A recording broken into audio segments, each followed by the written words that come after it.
kind of want to get your opinion on when is the right time to move out. It's amazing how many people have really, really bad relationships with their parents, or they're in toxic relationships and they don't know how to get out.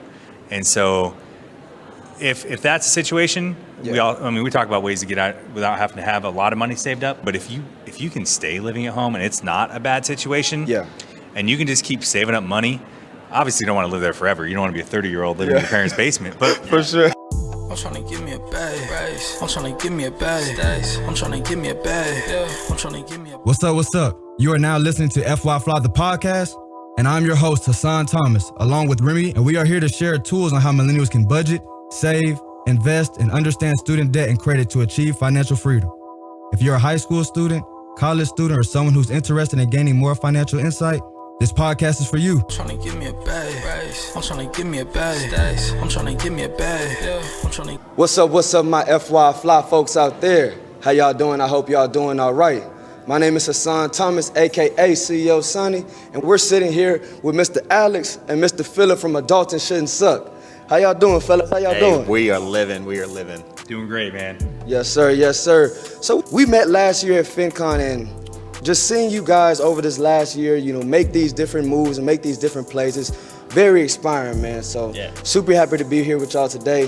And we're gonna have a great conversation because these guys, I'm gonna let them explain, what they do and what really makes your financial education different from everybody out there.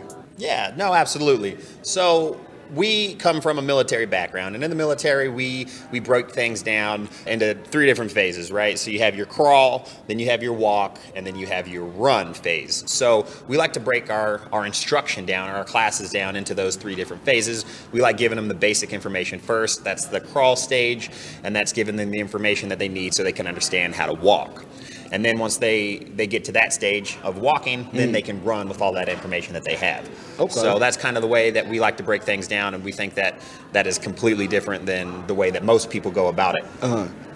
I love that. So with the walking stage, that's where people start to figure out, like, hey, what products do I need that apply to my life, my goals, my financial situation where I'm at right now? And then once they figure out what applies to them, that's when they can go and start figuring out, like, okay, what kind of bank accounts do I need? What's going to serve me best? What's in my community that I can actually have access to? Yeah, the fundamentals. They tend to get glossed over. And then the running phase is where they actually go and open those accounts and they automate them and they have their financial system set up. Whereas most people, if they even learn about finances, that's where it stops, right? At the crawling stage. Understood. And I'm glad you guys touched on those fundamentals, because I think with a lot of young folks, we skip the fundamentals and we go straight to the hard stuff. We go straight to the trading. We go straight to the cryptos, the new metaverse, NFTs, all those different things. So kind of, elaborate or emphasize on how important it is to really get the basic fundamentals down, and then kind of give like a few, fundamental tips. You're absolutely right. I mean, I've met so many people, especially like high school students, that are like, I don't want to know about, bank accounts or income. I don't even know what income means, but tell me all about crypto. Yeah. And I'm like, you know everything about crypto, but you don't even know how to automate your savings? Like, what? Exactly.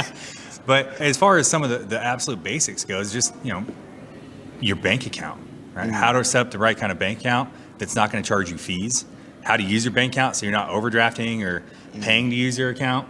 How to set up and actually use modern technology, right? Because kids aren't ever going to write a check. And if they do, it's very rare. They need to know, how am I going to use electronic fund transfers, EFTs, to set up my Venmo or my Zelle or my Apple Pay? And how do I use that stuff the right way without overspending and blowing my budget? Because everybody and their mom is marketing to me online, and they're really good at it. Facts.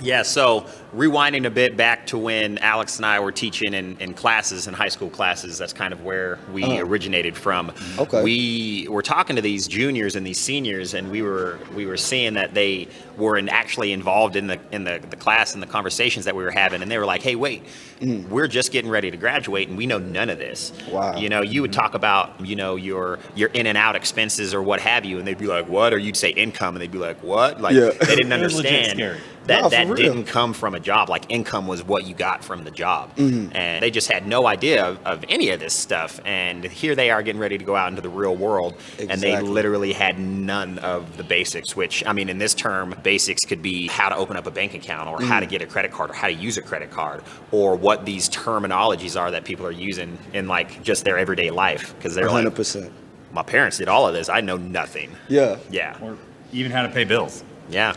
And I think what we're doing, getting this education into high schools, into colleges, because like you said, if they're graduating high school or college without, their parents teaching them, and that sometimes, their parents don't even know. Yeah. So if they're graduating without this knowledge, they don't know how to become a, successful, financially successful adult, because everything we do revolves around money. 100. It may not be the top reason, but there's an underlying reason that we're doing it for some type of money. So that's huge.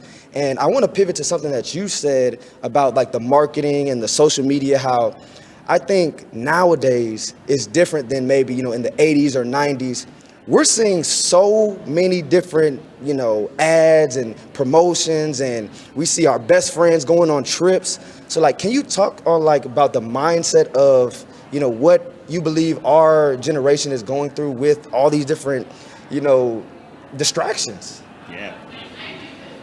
Oh man, I could talk for this like for hours. To not be too lengthy, I mean, one of the biggest challenges has got to be what they see on social media, driving your wants through the roof, right? And wanting to buy those things over paying for your needs and getting into financial trouble there. And that's real. And when you can't afford it, putting on a credit card. But then Gen Z, this younger generation, they don't necessarily want credit cards. So then the financial industry found a way to get creative and crafty and get around that, knowing that credit cards have a stigma. So now you have this whole buy now, pay later crap, where it's a whole new way of getting people to go into debt, and it's not even being tracked. It's not, but hey man, take this buy now, pay later option to go on a cruise, or take for your airlines, or you want a new pair of shoes? Cool, buy now, pay later. And then people destroy their budgets using that. And That's then huge. They have no idea how much debt they're in, and the average person owes 6 to 8 different lenders on buy now, pay later, and usually can't make all their payments. Man, I'm so glad you went there with it, because that's something that, a lot of our folks are seeing, and they're not aware of the interest and all those different things that come with those buy now. Because if it sounds too good, then it's probably too good to be true. You know what I mean? Yeah. Always. Yeah.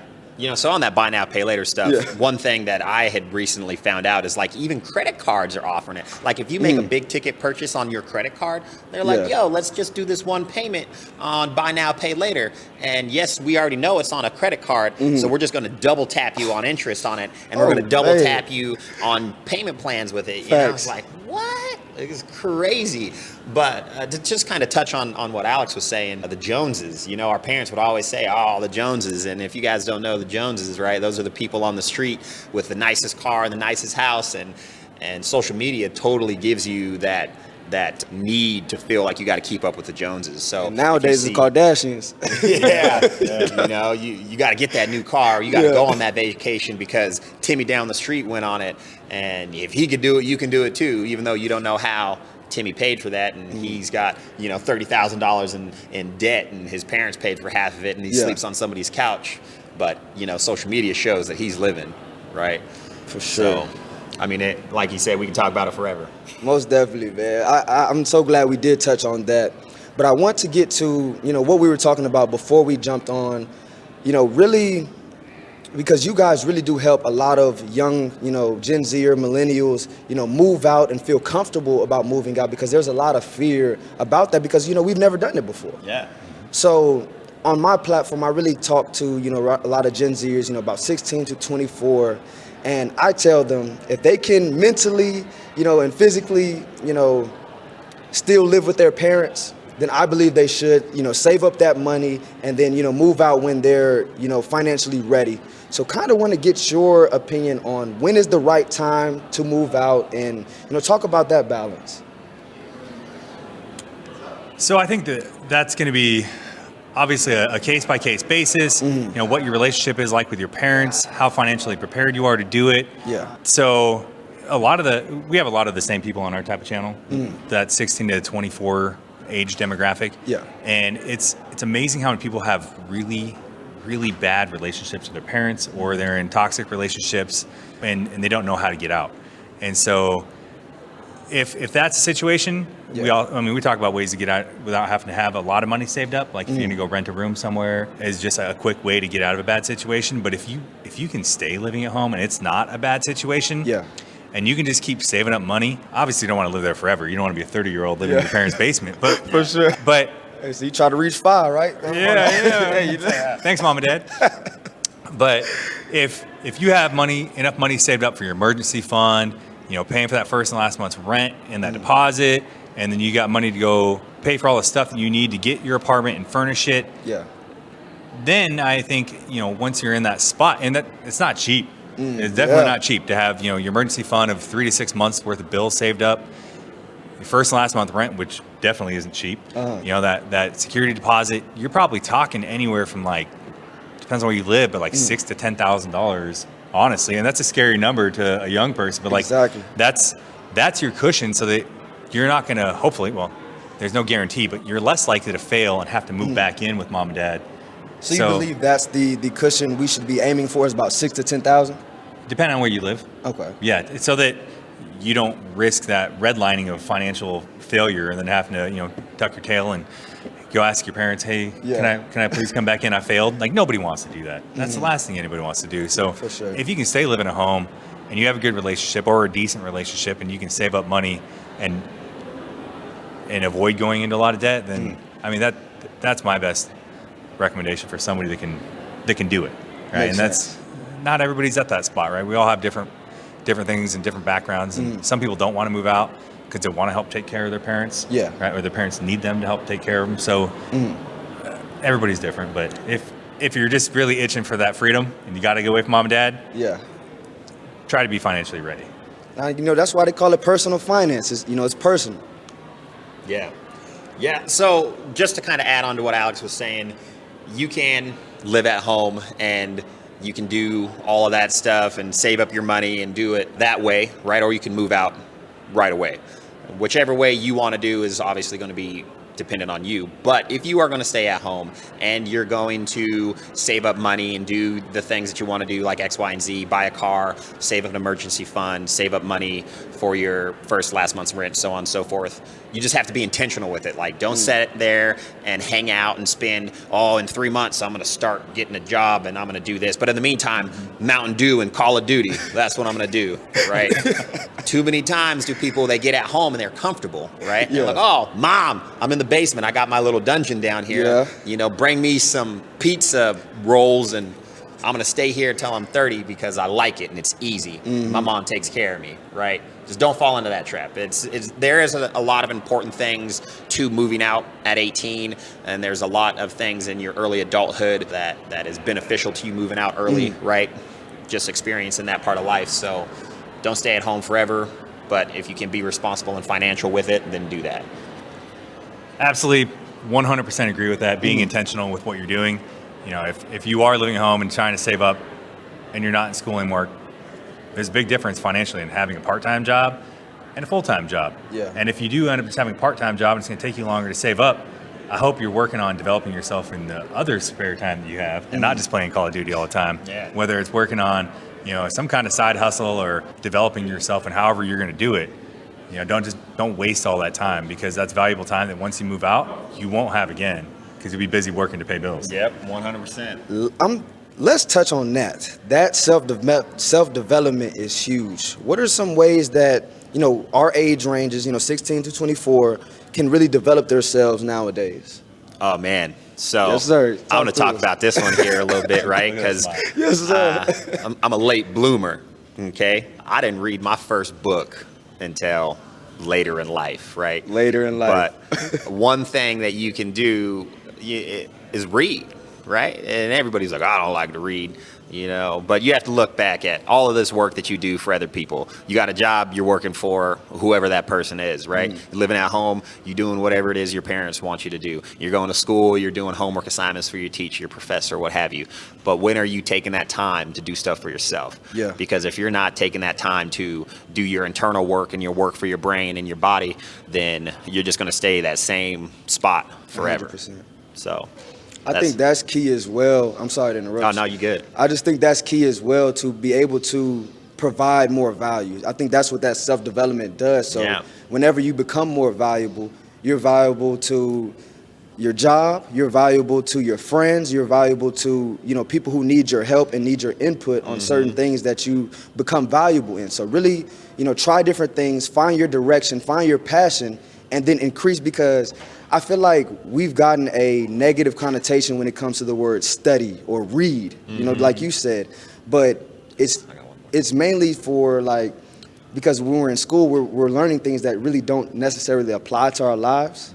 So whenever you find that passion, you find that direction, now it's fun to learn and read and self-develop in that area because you can directly apply it. Yeah, just like you're saying. I mean, you have to be more valuable yourself to get anything out of life. If you want more money at a job, you need to be more valuable as a person. Like, why are they going to pay you more? And all that type of stuff. The saying goes, like, the best time to plant a tree was 20 years ago, right? But the next best time is today, right? Yes, sir. So, and that, I mean, it's just a simple saying, but there's so much truth behind it. So even if you're later in life, like I was a late bloomer, you can still sit down and read that book, even if it takes you, 3 times to get through that one page, because by the time you get to the bottom of it, you forgot what the top of it said, It's possible. So to piggyback off what Phillip just said, I like to read, but I'm a slow reader. And it takes me a while to finish a book, but that's not my preferred learning style. I would rather listen. Okay. So I have an Audible account, and I love listening to books while I'm driving or hiking or running or whatever. It is, and instead of listening to music, most of the time I've got something in my ear where I'm learning. And then I just think about it as I'm hearing it. I'm like, oh, this is great. But for me, that's my preferred method is hearing it. And that don't work for me. Yeah, some people hate it. Puts my wife to sleep. Better not drive and listen to an Audible because she's going to pass out. Yeah. But for other people, you've got stuff like YouTube, right? Because then it's visual. And I mean, obviously, YouTube is a plethora of information. I mean, it's borderline replacing college, because if you want to know something that's up to date and relevant right now, and you want to learn from the best people in the industry, you can go to YouTube and learn it. You're not lying. So I have a couple more questions for you guys. I want to touch back on that, that moving, how we were talking about that. What have you seen from the, the students and young adults? What have you seen has been their biggest challenge when moving out? Oh, man. There's a laundry list. Talk to us. They don't know the first step to make. They don't know where to go, how much money they need, how to look for an apartment, how to fill out a rental application, that you need credit, right? What the background check consists of, all of that type of stuff. So really, because there's nothing in high school that teaches you any of that type of stuff. Facts. And they're like, oh, well, maybe I can't afford any of this. How do I find a roommate? Or how do I find a room to rent? Do I need a furnished room? Do I not need a furnished room? It's really, they're just kind of walking around in the dark, trying to look for something, right? And the other layer to that too is, how do you find a place that's safe, right? Man. So how do you find a safe neighborhood where your car's not going to get broken into a bunch, or you're not going to get robbed? For sure. Or where are safe areas that aren't tons of sexual predators, right? Depending on your gender. So those are all things that are also really, really important for safety purposes that nobody ever talks about. You're 100% right, because oftentimes the cheapest place, is oftentimes the most dangerous place. Yeah. So it's kind of hard, when you don't have as much money as you have, but you want to move out. You're trying to go to cheap route, and it's just a lot of different negative aspects around that. So I definitely do see the downfall on that. So it makes sense why you say, at least 6 to 10K, work that up, have your side hustle, have your part-time, full-time job, and really have that cushion that you guys mentioned. Yeah. I think that's huge. Yeah, and that extra couple $100 a month in rent is crucial from living in an area that you probably don't want to live in to somewhere that's a lot safer and better to be in. Big key. Yeah. Big key. That peace of mind. Yeah, that's peace of mind. But also, I mean, depending on what you had to work with, it's not cheap to rent places. Right? So maybe you need to pick up an extra roommate in order to live into a better place. Okay. Yeah. Little house hacking, a little. Yeah. Yeah. One thing that we've noticed additionally is everybody thinks that they're just going to move out and it's glamorous. Yeah.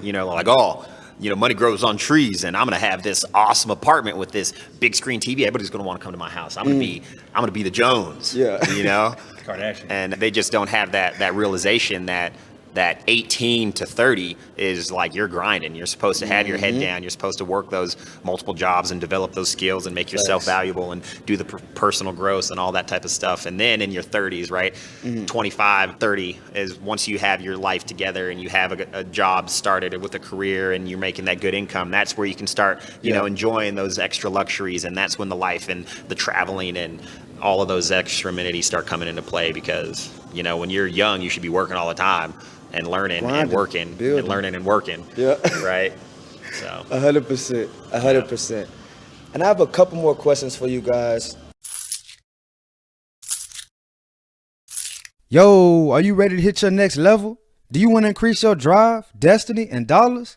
Well, if so, check out my new book, From College to COVID, 24 Lessons Learned During the Lockdown, where I've compiled 5 of the biggest lessons I learned going from college to COVID to starting my financial literacy empire, FYI FLI, plus 19 lessons from your favorite entrepreneurs, entertainers, and athletes that have been featured on our show. There's literally something for everyone. So purchase your copy today at FYIFly.com/From College to COVID.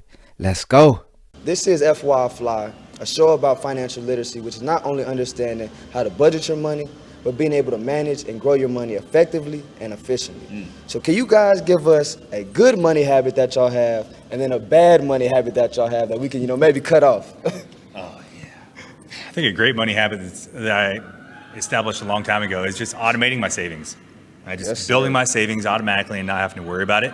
Because if it's all in my account together, I like to spend money. That also ties into my bad habit is I like shiny things. I like nice things. And usually nice things aren't cheap. And I'm willing to save up money and buy nicer stuff that's a better quality. But there's always that extra thing that I want to buy. So if I don't limit myself, then I'm going to buy it. I'm the spender. My wife is the one that keeps me on lockdown. Well, shout out self-awareness for you knowing that. I'll admit it. Yeah.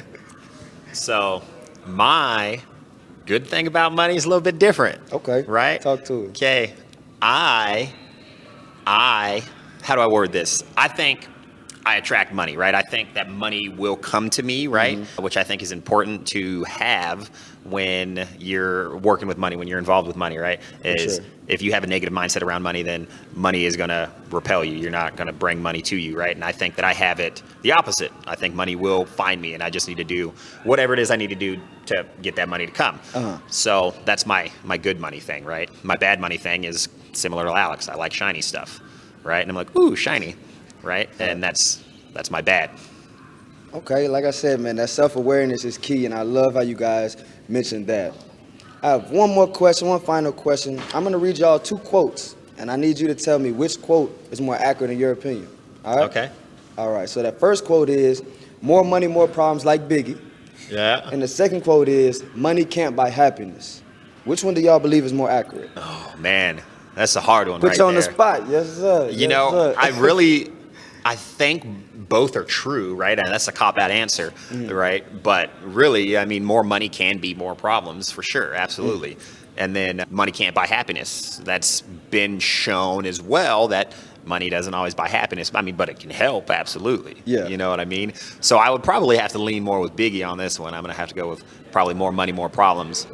Really? I'm thinking so. You the manifester of money, and you manifesting problems? But they don't have to be bad problems. Okay. You got to figure out your taxes. Yeah. I mean, figure out how to keep more of it. Right. So the problems could be problems, but they could be good problems. That can be solved with the money. Yeah. Yeah. Got you. I'm going to go the other way. Of course. No, Nobody agrees with everything. So I'm going to say that there is more to life than just making money, right? Because money doesn't buy happiness. But there's also more to life than struggling to pay your bills and put food on the table. For sure. And that's a big struggle for, I would say, most people, right? So, yeah, it can't buy it can't buy a boat. That's happiness. But I could be unhappy on a boat. Right. But everything we do in life revolves around money, whether we like it or not. So it's a lot more advantageous for you to understand money and how to make it and how to keep it and not to spend all of it. Yeah. So I'm gonna go with that one. But I mean, I like what you went with Biggie on that. Yeah. What do you think? I think that money can't buy happiness is probably the most accurate one, because money can buy temporary happiness. Yeah. But it can't really buy that joy. For sure. You know what I mean? Yeah. So, we've seen, my favorite football player is Deion Sanders. And as y'all know, he was, at one point, he was the top of the line, best player in the league. He was a rapper as well, the gold chains and all those different things. But he tried to kill himself. He drove off a cliff. Didn't die, thank God. But he drove off a cliff. So, money can't buy happiness. That has to be in you. Yeah. You know what I mean? So I think that one is the most accurate in my opinion. I think one of the things that leads to happiness the most is just genuinely helping other people. And, For sure. And for me, that leads to the most fulfillment that money will never lead to. Yeah. But you still need money. Agreed. You have to have money to help that. I mean, you can help more people with the more money that you have. For right? sure. Yeah. So. Absolutely. Well, that depends on the person, right? If you're really greedy, you don't want to help anybody and you want to keep all of it. But if you have that natural tendency in your heart that you want to help people and you use that money to do good, then, making more money just allows you to help more people. Yeah. Big facts. They say, what do they say? They say money highlights who you are, right? The more money you have really just brings out your true colors. Maximizes it does. If you're a good person, then hopefully money will help those around you and, those that you're trying to help. And if not, then you're Mr. Scrooge. Man, I really appreciate you for, taking this time and, chopping it up with us on FYI Fly. Yeah. Please let everybody know where to reach y'all. And, if you got any final words, any final, gems that y'all want to drop, go ahead. Oh, man. Well, so you can find us on YouTube. Dalton Shouldn't Suck. That's all you got to do. Type it in. You'll see our beautiful faces on there. You guys can check us out. If you guys have any questions about any of the content that we post, make sure to drop them in the comment. We respond directly to those, so you guys can get a hold of us that way. And it was great being here. Thanks for having us, man. Yes, sir. Yes, sir. One other way you can find us too is at adultfinancialskills.com. And that's where we have our high school course curriculum and our YouTube links and blogs and other stuff. So I love it. Thanks for having us. You know it, guys. We're locked in. We're family, FinCon family. So thank you, everybody, for watching, listening, tuning in. Need everybody to stay safe, stay invested, and stay FYI Fly. We'll see you next week. Thank you all for listening to FYI Fly, the podcast, and we hope you enjoyed the show. Tune in next week for more financial literacy insights with our special guests. Please visit our website, social media platforms, and subscribe to our YouTube channel at FYI Fly Podcast. That's FYI FLI Podcast. See y'all next week and stay fly.